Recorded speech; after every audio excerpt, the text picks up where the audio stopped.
Hello everyone, स्वागत है आप सभी लोगों का सुफलोम के इस मंच पर और डेली करंट अफेयर सीरीज में। आज हम 29 तारीख करंट अफेयर को देखते हैं। उससे पहले हम कल के करंट अफेयर यानी 28 तारीख के करंट अफेयर को रिवाइज कर लेते हैं। चलिए फिर शुरू करते हैं। पहला प्रश्न क्या है हमारा, अंतरराष्ट्रीय आईसीटी दिवस 2023 कब मनाया गया है? 27 अप्रैल को मनाया गया है। Association of asset reconstruction companies के सीईओ जो हैं कौन बनाए गए हैं? हरिहर मिश्रा जी बनाए गए हैं। हाल ही में किस कंपनी को नवरत्न का दर्जा मिला है? तो ये रेल विकास निगम लिमिटेड को यानी आरवीएनएल को मिला है। प्रधानमंत्री ने वन अर्थ वन हेल्थ के किस संस्करण का उद्घाटन किया है? तो 6th एडिशन का उद्घाटन जो है यहाँ पे किया गया है।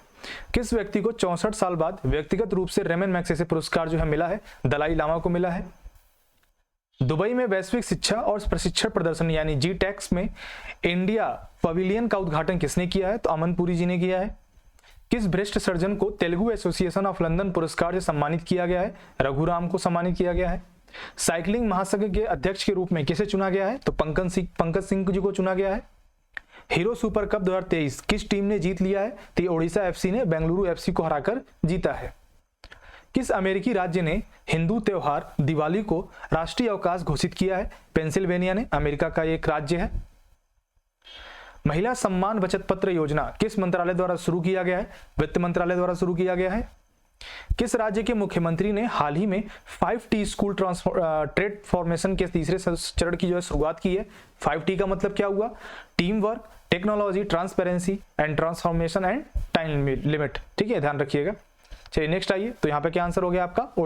ओडिशा ने ये शुरू किया है। हाल ही में resurgent north east narratives of range change नामक पुस्तक जो है किसने लिखी है? तो ये आपके आशीष कुंद्रा जी ने लिखी है। किस राज्य ने हाल ही में महंगाई राहत शिविर जो है वो शुरू किया है? तो राजस्थान ने शुरू किया है। किस अभिनेत्री को हाल ही में लता दीनानाथ मंगेशकर अवार्ड से सम्मानित किया गया है? तो विद्या बालन को सम्मानित किया गया है।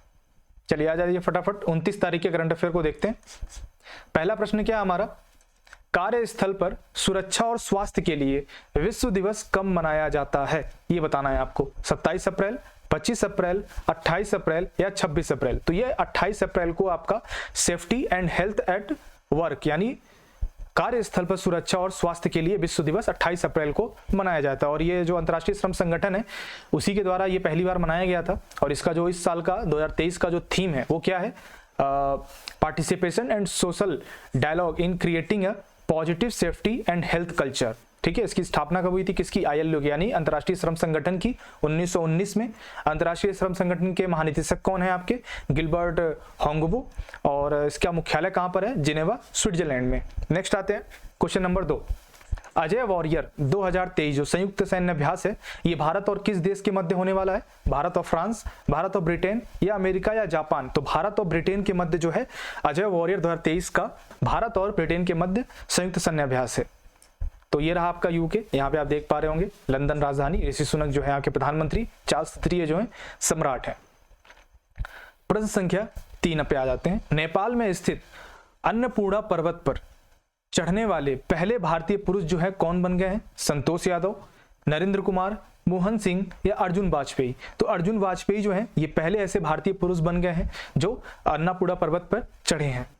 नेक्स्ट आइए, काठमांडू इसकी राजधानी है नेपाल की, ये देख पा रहे होंगे। भारत उत्तर प्रदेश सटा हुआ ये देश है। विद्या देवी भंडारी राष्ट्रपति यहाँ की और पुष्प कमल दहल जो है यहाँ के प्रधानमंत्री हैं।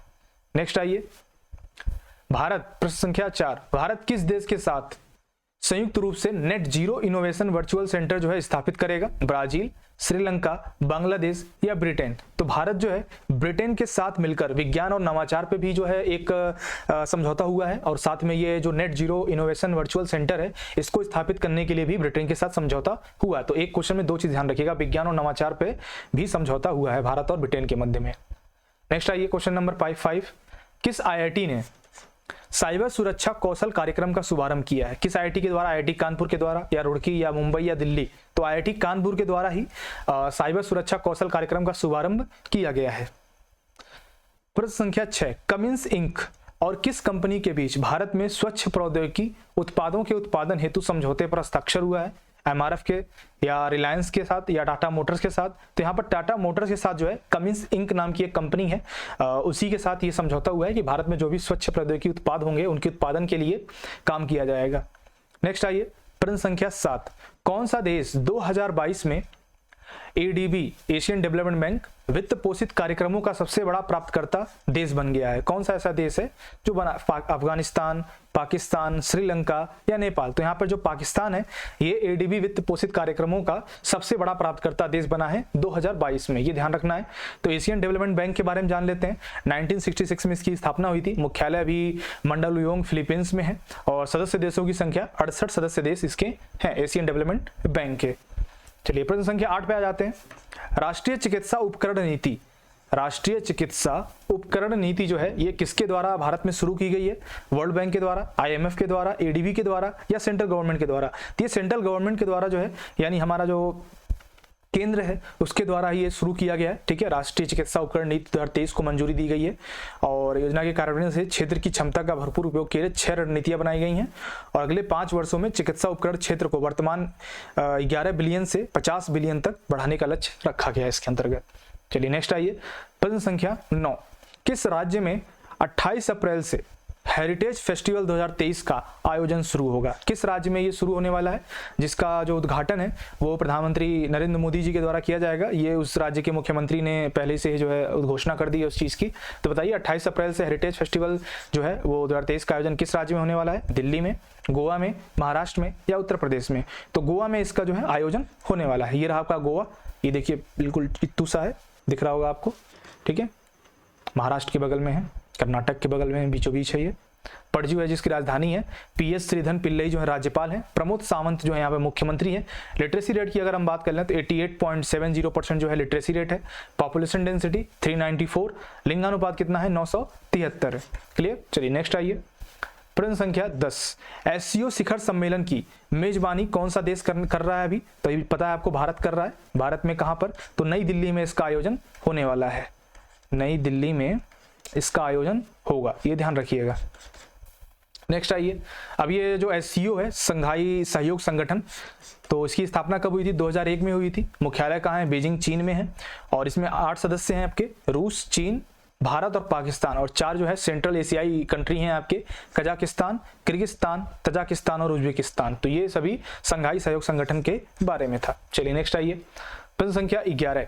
ब्रिटिश F4 चैंपियनशिप में पदक जीतने वाले पहले भारतीय कौन बन गए हैं? ये बताना है आपको। जेडन पारियट, कुश मैनी या कुलदीप सिंह या नितिन वॉरियर? तो यहाँ पर जो जेडन पारियट हैं ये ब्रिटिश F4 चैंपियनशिप में पदक जीतने वाले पहले भारतीय बन गए हैं। ये भारत का प्रतिनिधित्व नहीं कर रहे थे बल्कि अर्जेंटीना का प्रतिनिधित्व कर रहे थे, लेकिन ये भारतीय मूल के हैं इसलिए भारतीय बोल दिया गया है। चलिए नेक्स्ट आइए, प्रश्न संख्या 12। 68वां हुंडई फिल्म फेयर अवार्ड 2023 में सर्वश्रेष्ठ अभिनेता जो है किसे चुना गया है?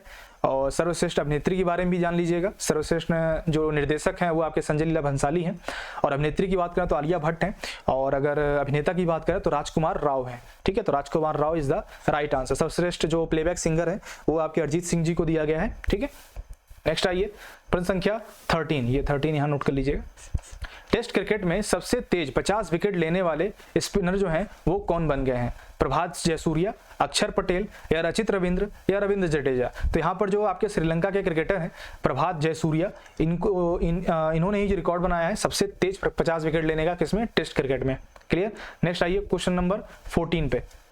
हाल ही में किस संस्था ने स्टेट ऑफ ग्लोबल क्लाइमेट शीर्षक पर रिपोर्ट जारी की है? WMO ने या वर्ल्ड बैंक ने या वर्ल्ड हेल्थ ऑर्गेनाइजेशन ने या IMF ने? तो जो WMO है इसी ने स्टेट ऑफ ग्लोबल क्लाइमेट शीर्षक पर रिपोर्ट जारी की है। ठीक है, WMO को वर्ल्ड मेट्रोलॉजिकल ऑर्गेनाइजेशन जो है इसका फुल फॉर्म है विश्व मौसम संगठन, इसके द्वारा ही जो है स्टेट ऑफ ग्लोबल क्लाइमेट शीर्षक जो है रिपोर्ट जारी की गई है। So thank you so much guys for joining this session. I hope ये सेशन आपको पसंद आया होगा, कुछ इन्फॉर्मेशन आपको नई लगी होंगी और कोई भी इन्फॉर्मेशन यहाँ छूट जाता है तो आप उसको कमेंट बॉक्स में टाइप कर सकते हैं और क्वेश्चन आंसर भी वाइज आप टाइप कर सकते हैं। ठीक है, thank you so much, take care, bye bye.